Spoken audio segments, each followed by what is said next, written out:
So I think there's some wins mixed in there. The downside is that they get the NFC West. So you're talking Seattle, Arizona, those Los Angeles Rams that I think are going to be good again, and the Niners that are going to be getting better. And then they've got one at the Meadowlands with the Giants. So I see a tough schedule here for the Bears, but because of that AFC East thrown in there, I can get them to 7 wins, Justin. Well, I know we've talked basically offline, off the show, just in text message and when we're out together, just the fact that you've liked the Bears, you like what they're doing, you've got some higher expectations for them. 6.5, I'm going to go slightly under that. I see them more in that 6-10 range. I just think that they're in a tough division where it's going to be hard-pressed to find really a lot over 1 or 2 wins going up against the Lions, Vikings, and Packers if all those teams stay healthy, especially at the quarterback position. So that already puts them behind it. They're a last-place team, so they'll get a few easier games mixed in there. But all in all, I think I like the moves they've made, but I think it's tough sledding in that division.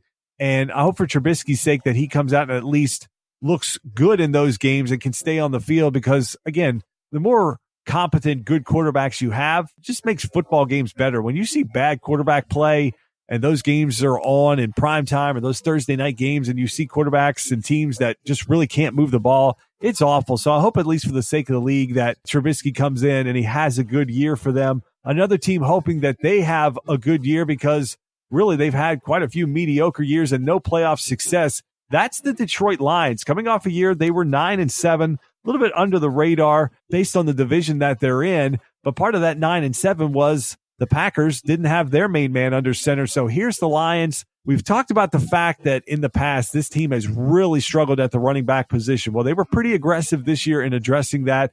They went out and got LeGarrette Blount, brought him in. They went into this draft and brought in Kerryon Johnson to team up with Theo Riddick. There's still some questions what they're going to do with Abdullah, if he's going to come back, potentially be traded, if he can make this roster, and what his role will be. Typically, when you get that far down, you like your running backs that are the 3rd, 4th, 5th guy even to be able to play some special teams. So it'd be interesting if he wants to do that or what the Lions decide to do. But, Eric, we talked about this in week 1 of doing these preview shows. It seems like a similar situation here. We talked about Marvin Lewis.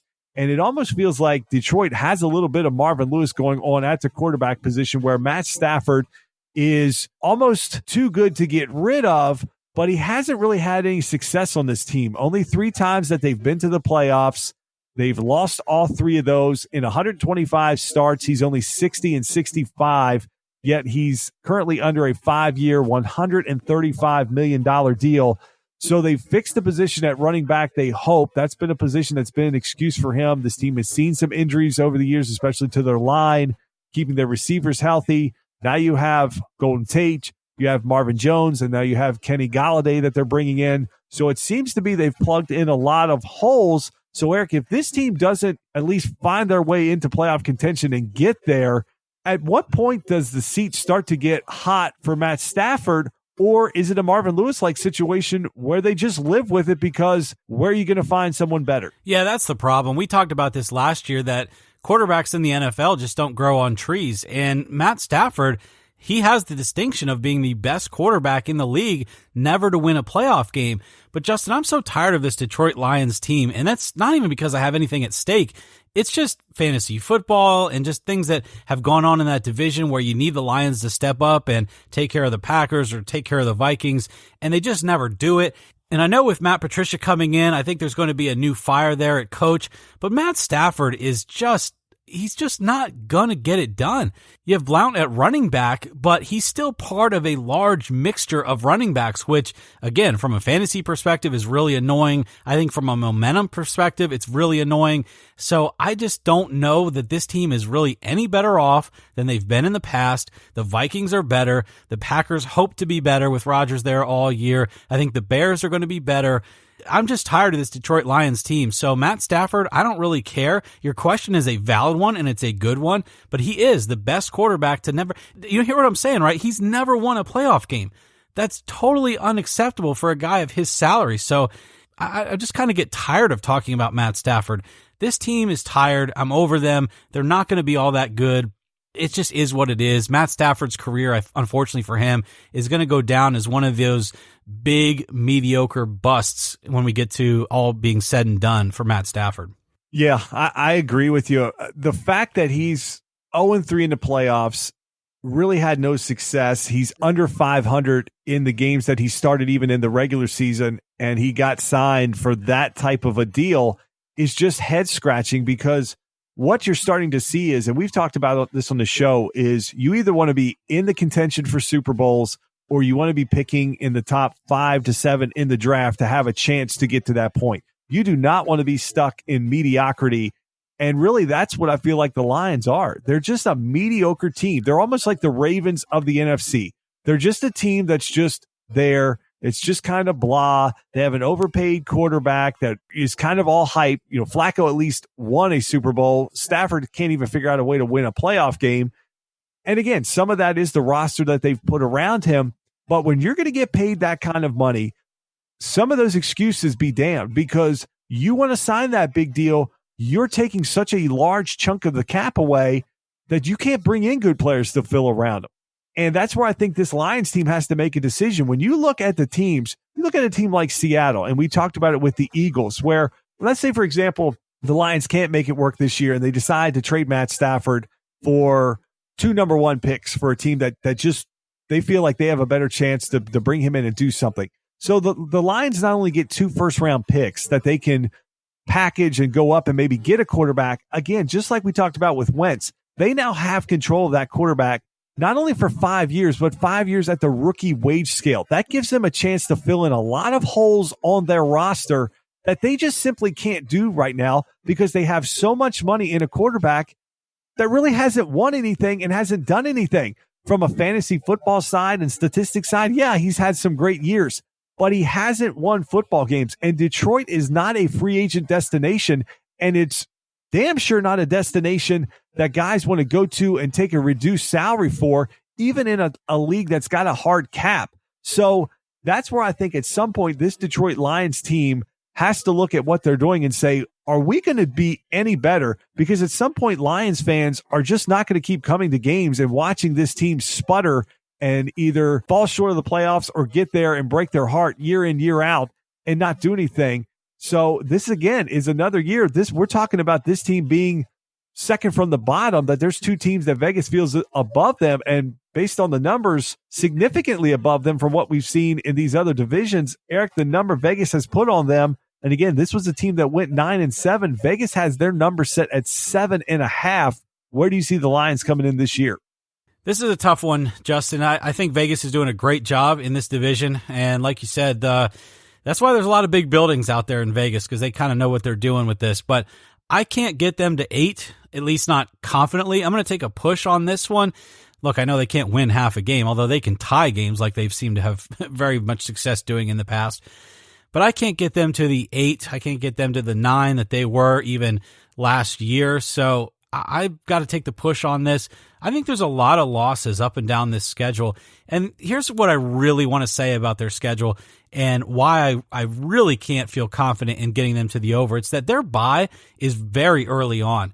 Not to mention, they've got the Niners away and the Cowboys away and New England in that first 5-game stretch. And oh, by the way, Green Bay as well. They could be looking at maybe opening up with a win against the Jets and maybe getting a win against San Francisco or Dallas. But the realistic possibility of them having a losing record before an early bye sets them in an emotional standpoint that they've got to come back. They've got to play the last 11 games of the season behind the 8 ball, and they've got a tough divisional schedule ahead, not to mention games against Carolina and the Rams. So I just don't love their schedule. I don't love them for the over. I'm going to take the push because I'm going to give Stafford at least enough respect that he is not a 4-win quarterback or a 5-win quarterback, at least not every year type of thing. But I just don't love what I'm seeing out of Detroit. I said it in, just a few minutes ago when you opened up the segment with Detroit. I just don't love this team at all. So you like a push at 7.5? Do you think they're going to tie a game for real? Why not? They've done it in the past couple years. They could certainly tie a game. If you hit on that one, that'll be the hottest take that anybody's got in the podcast world. For Detroit, I'm going to go with the under on this team. I don't see them getting there. I think if Minnesota and Green Bay stay relatively healthy, I don't see them losing a game to Detroit, and I think Chicago can beat them in at least one. Then you look at the rest of the schedule. where are you going to find, Thanksgiving Day? Yeah, they'll probably win a game there just because they've seemed to always win there. There's just nothing really that excites me about this team. And again, part of the reason they went 9-7 last year was the fact that Green Bay lost Rodgers earlier in the year. So that gave them an opportunity. We talked about it last year with the way that division was set up, where you had Keenum in, and he was sort of the backup guy for Bradford, and Rodgers was hurt, and Chicago was down, that was their year, and they really couldn't even capitalize to get into the playoffs. So from that standpoint, I just can't believe in this team enough. I think they'll be in that right around that 8-8 realm because that's where they always seem to fall, but I just can't get them over that mark. So let's move it on to the Green Bay Packers. They get Aaron Rodgers back. They lost him last year. They ended up going 7-9. So, Eric, this might be the question that we have that might be the most controversial question that we have of all the teams that we've covered this year, and it's on Aaron Rodgers. As someone that listens to a lot of sports talk radio, I try to read a lot, obviously with Twitter. Aaron Rodgers has a lot of hype around him. A lot of people think that he is the best quarterback in the NFL right now. A lot of them think that if he can get another Super Bowl or two, that he could be in the conversation of greatest of all time for the quarterback position. A lot of shows do this debate topic of who's the best quarterback. Is it Brady? Is it Rodgers? And look, Rodgers passes the eye test for what he does, his arm talent. In the regular season, he's 97-52. He does have that one Super Bowl, but since that Super Bowl, Eric, he's just 5-6 in the playoffs. And during that stretch, he's only been to one NFC championship game. To me, when you look at what Tom Brady has done, you can't even speak these two in the same breath. Yet Rodgers constantly gets brought up and hyped up as the best quarterback that's playing right now.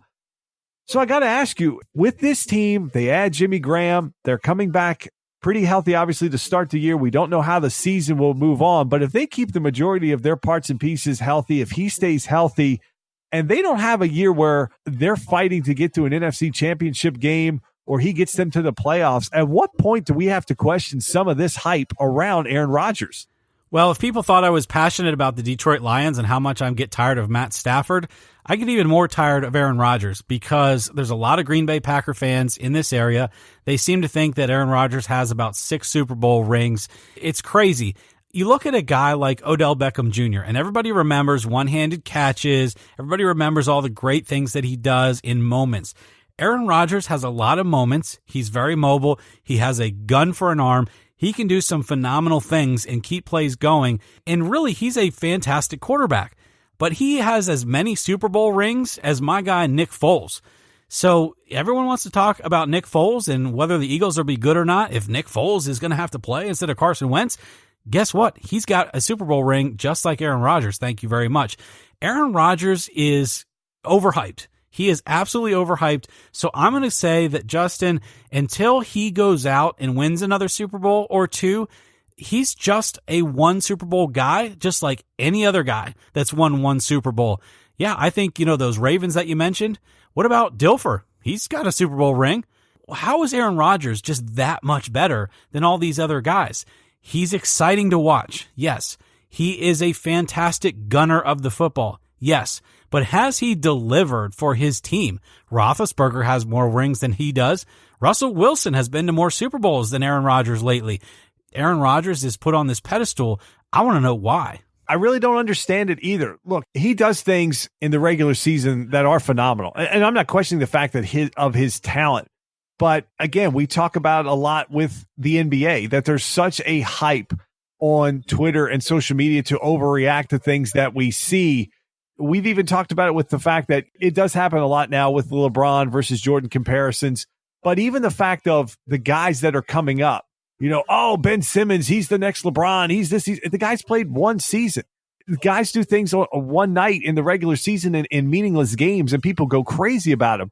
And what you're really looking for, when you have a guy like Joe Montana that has 4 rings and was 4 for 4 in the Super Bowl, and Rodgers, you would think, again, like you said, that the man has 6 rings and he's 6 for 6, and the Packers are basically the Patriots, and that they're fighting for a Super Bowl and a conference championship every single year.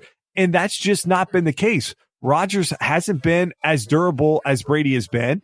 And really from the standpoint of what we talked about with the fact that they've only found their way to one conference championship game. And if you're going to be hyped up as push